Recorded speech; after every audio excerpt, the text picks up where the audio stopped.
AskReddit by deleted. Which famous person's death made you the saddest?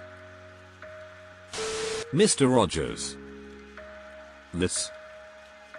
Mr. Rogers' final goodbye. https://yahoo.be/kfbpkn37ifm closed bracket. Enough said.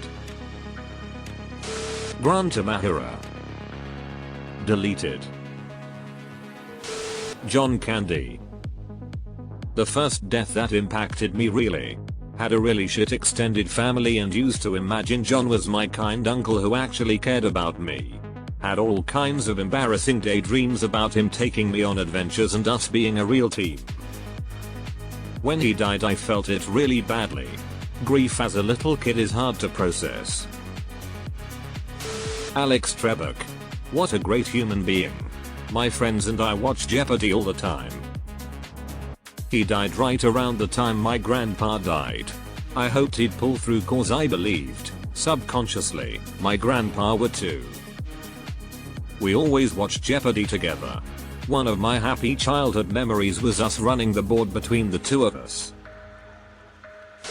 Freddie Mercury. I was a big fan back then. There will never be another Freddie. I just wish I had been able to see him in live concert. Alan Rickman. Yeah, he was even a decent terrorist in Die Hard. I mean, he had a couch brought out for a pregnant lady. I really wanted Betty White to make it to 100. So did I, but there's something hilarious about her passing just before her birthday.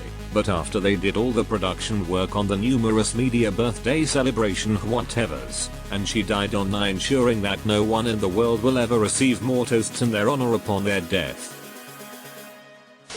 Chris Cornell. So talented and emotionally powerful.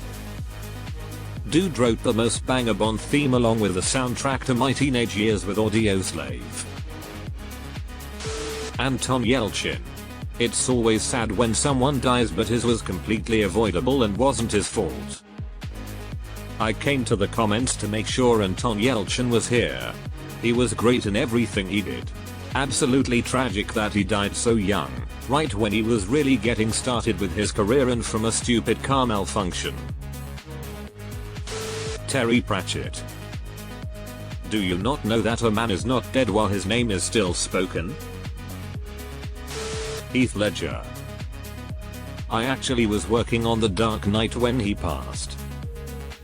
I had just been given the assignment of getting his sign-off for various promotional materials like movie posters a few days before he passed and never got to get them. It was so surreal and such a whirlwind I never want to go through again. My boss kept pushing me to figure out who was in control of his estate and get their signature while they were completely grief-stricken and understandably offended that I would even ask. Ultimately we ended up not getting the rights in time and used posters like this that didn't really show his face. https://i.ibmg.com/images/g/ibg410/s-l500.jpg closed bracket. Leonard Nimoy. Finally. I mean, it wasn't tragic in the sense that he was quite old, but his portrayal of Spock, even more so in the movies than in the TV show, simply changed my world. And during the extremely anti-intellectual pop culture years of the 70s, 80s and 90s, Star Trek really stood out, and Spock was the original intellectual in Star Trek. That being said, when Pique goes one day I probably will be even more heartbroken.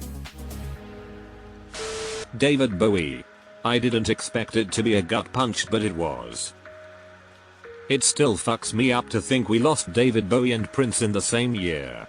I made a shirt that says 2016 sucked. Most people thought it was a political statement. Nah, we lost two legends in 4 months. Carrie Fisher. She felt like a wacky aunt I could always count on to give great advice and help me feel better on a bad day. I never heard an unfriendly thing said about her, and her perspective on mental health helped me so much while I was coming to terms with my own mental illness. When she died, I laid face down on the floor and cried for about 3 straight hours. Her death just felt so unfair. She had such a tumultuous life after Star Wars. She had to overcome addiction and abuse, and just couldn't find any work afterward. Of all the Star Wars main cast, she had the roughest road to travel, and had to make the most effort to come back. But she actually did it. The sequel trilogies came out, she cleaned herself up, turned her life around, got starring roles in the biggest movies of the year, became a widely beloved media darling and talk show sensation overnight. And then, gone. Steve Irwin. I think what made his death so poignant is that you never see what other celebrities are really like in person. I truly believe that the person you saw on television was who he really was, a larger-than-life personality who cared deeply for animals, people and our planet. Leslie Nielsen had been a major influence on what I think is funny up to this date. Watched and still watch the Naked Gun movies every year and they're just getting funnier.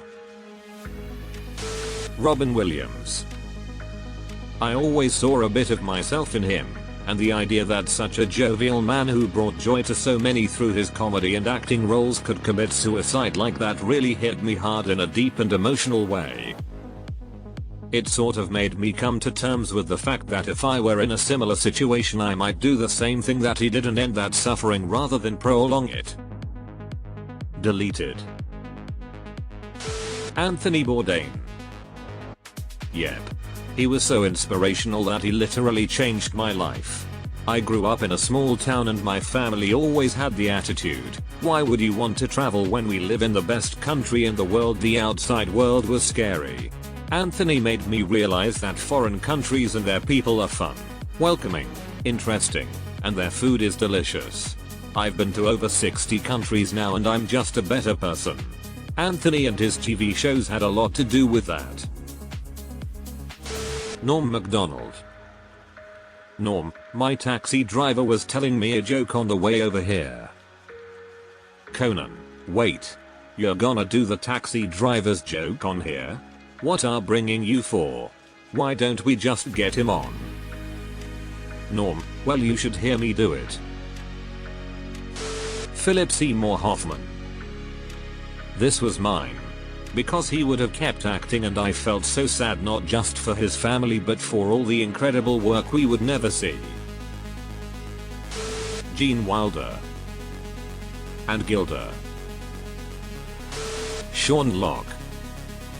Carrot in a Box will forever be one of the best bits on TV ever. Chadwick Boseman, Black Panther. That guy was suffering from stomach cancer while making the Marvel movies, among other ones. He never said anything public about it, he got up and went to work every day. Some celebrities break a nail and be posting all over social media. Now that I am in my 40s I think it's so sad when people die young. So much happens in your 30s and 40s, and so on, so much lost. Even today, learning about the death of Takeoff Dude is only 28. Talk about lost potential in the world gone too soon. Neil Peart. The official end of Rush touring put a hole in my heart and his death drove a stake in that hole. Dolores O'Riordan cried for days. Jim Henson. He showed a generation how to be funny without being cruel. A lot of people have said Robin Williams already, and I totally agree. Literally the only celebrity I've ever cried over. But Phil Hartman was a pretty awful one, too, especially given the circumstances of his death. He was brilliant, and I wish we could have seen more from him.